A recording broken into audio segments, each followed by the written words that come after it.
Welcome to Quill Sword Blogcast. Who's winning now, Harris or Trump? Technically, neither. The election is November 5th. No one wins until the votes are counted. Sure, I'm being snarky. It's my shtick. But it brings up a valuable point to remember. Only votes count. All else is hot air.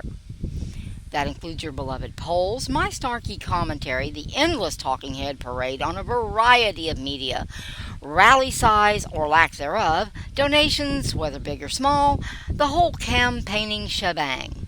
All of it is just noise. At the end of the day, only the votes matter. That means your vote matters, dear reader. It also means don't let the hype lead to tripe. Vote responsibly. Know who you're voting for and why. Vote for the candidate that best represents what you, dear reader, think is best for this country, its people, and yes, the rest of the world. Being the biggest kid on the crazy block has its drawbacks. If you've considered carefully and think that one party's platform is the best indicator of what those candidates will do, and you approve, there's nothing wrong with voting straight party. If you just like the color and the two positions you think the party has, please stay home until you grow up. The 26th Amendment may not have been a great idea. Okay, lecture's over. You still want to know the future. FYI, never again make fun of the people who read their horoscopes every day.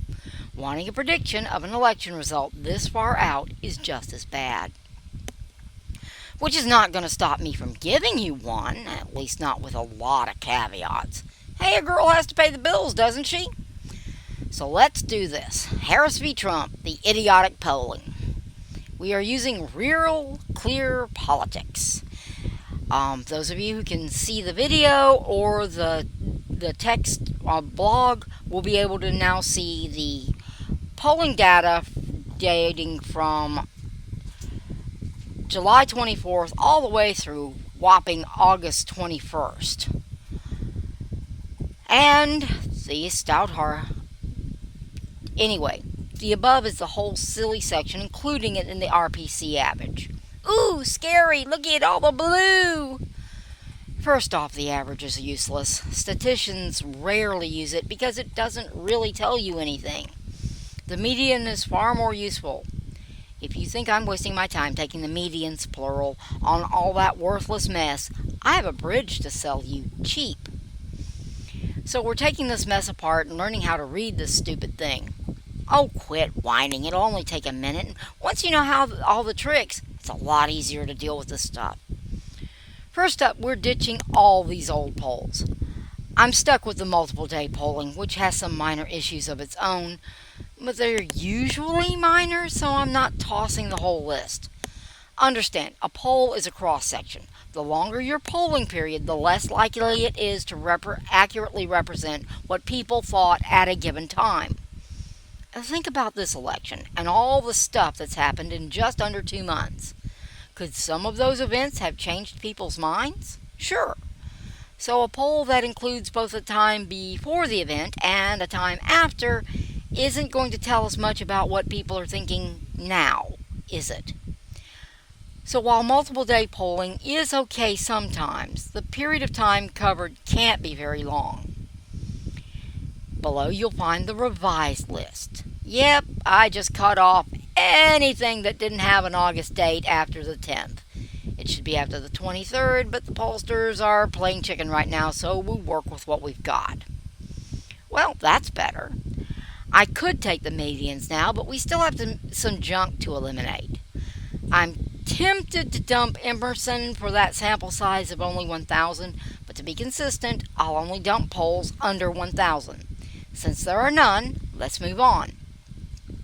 Voter type. There is no excuse to use registered voters this late. Millions are not going to suddenly register. Those who have decided to vote are probably already registered. We can safely ignore the few exceptions as outliers.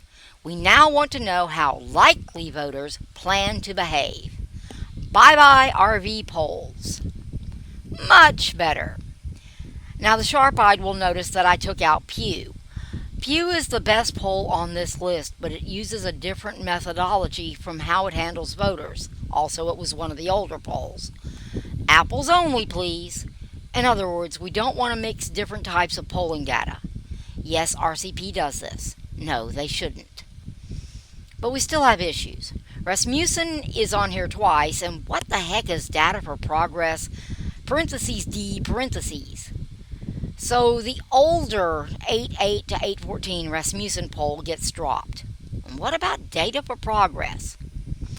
Well, it turns out they're a paid pollster that works primarily for Democrats. For our purposes, that's a negative. That's not to say that they are a bad agency. The problem is that they have a baked-in bias. Their bread and butter is made serving the Democrats' polling needs. Make no mistake, Republicans have their own favorite polling agencies. Both parties need them to help guide campaigns. But they bring a cloud with them, and in this instance, I don't see a good justification to keep them. Pity, I do like me a larger sample size, but off they go. Now we're down to 2 contestants. So we have a media company with a larger sample size and a lower margin of error, and an independent polling agency with a newer poll end date. We're down to the part where we can easily dump them both on minor grounds, but they aren't any great reasons to dump either one. That I don't like CBS is not a reason. I am suspicious of that 2.1 margin of error on the CBS poll, but I'd be getting way too nitpicky to bash them on that. I'm much too lazy to dig through all the backside for a probably useless poll so far out. 2 weeks before the election, and I'll be the most ruthless thing you've ever seen about all the little goo. This far out, it isn't worth the fuss. CBS gets to play.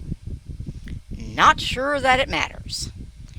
Rasmussen has Trump up by 3, but it's in the margin of error. CBS has Harris up by 3, a whopping 0.9 of a point beyond the margin of error. For those of you who think that CBS wins and Harris is winning, you are wrong. Later this week, I'm going to do a whole post, a thing, and video about the margin of error because no one seems to know what this thing means. Here's the extra short version. If it's not out of the margin of error by at least the numeric value of the margin of error, it's still too close to call. That means the CBS poll is 1.2 points too small to be conclusive. The less technical answer is that the whole thing is a wash. So I have no clue who's winning, you say. Guess again. Notice how many polls I could dump just on how old they were. Why aren't any pollsters besides CBS, Data for Progress, and Rasmussen doing polls? Well, they almost certainly are, excepting Pew, which doesn't poll as frequently. But they aren't publishing them. Wonder why. Okay, not really. They're not publishing because they aren't getting the numbers they want to see.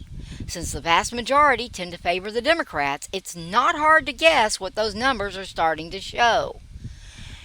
Harris barely got a bump out of replacing Biden. Next week we'll find out if the DNC helped her at all, but this week we can be pretty certain her lead has evaporated. Trump is either tied or pulling ahead in a period of time when Harris should have the advantage. No wonder the pollsters are ducking for cover. It's too late in the game to fudge their numbers by much.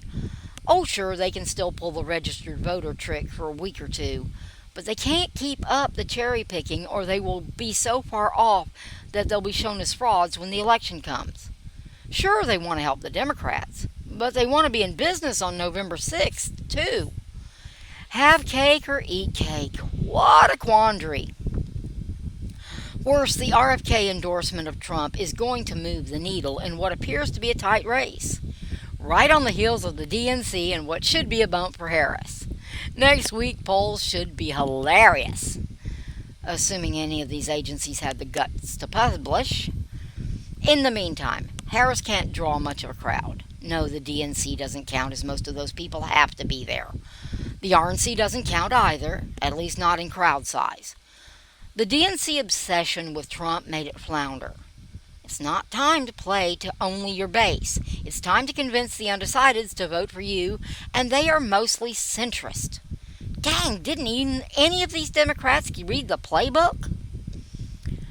Rally size matters as we can safely extrapolate from it. Don't get crazy. An extrapolation is just an educated guess, and an educated guess is still a guess. But being conservative, each rally goer probably is representative of 100 more voters who will vote for that candidate. Suddenly, 50,000 rally goers in a swing state matters, huh? Especially if the other rally only has 500. My little calculator says that 5 million is more than 50,000. If even half of those numbers are all voters in that state, remember state borders can be close to rallies, that's more than enough to change a close election. Sure, we can play with the extrapolation, it's just an educated guess. But even dropping the multiplier to 10 has the same effect. The reality so far has been that Harris's rallies have been lackluster in attendance, where Trump fills stadiums. It's a good indicator, nothing more or less, that Trump has the advantage. Remember, Trump's average attendance, yes, I meant to use average, I did say it was used sometimes, is in the tens of thousands, where Harris's so far has been doing good to break into the thousands. A guy willing to come out on a hot August day to wave a sign and listen to a presidential candidate is far more likely to go vote for that candidate on a mild November day, don't you think? That's the other reason rally size matters. It gives a good indication of how a candidate is doing. Let's just say Harris is not having a good time. The polls will sort themselves out in the next week or two. But at this point, it's Trump's election to lose. Harris does seem to be intent on beating him at something, but winning at losing isn't a great way to win elections. She needs a tight race. That helps Democrats keep up their turnout. But she can't be seen as falling behind. She's got to consistently perform better than Biden did. She's out of freebie bumps. Now the real show starts. I'll have extra butter on my popcorn, please.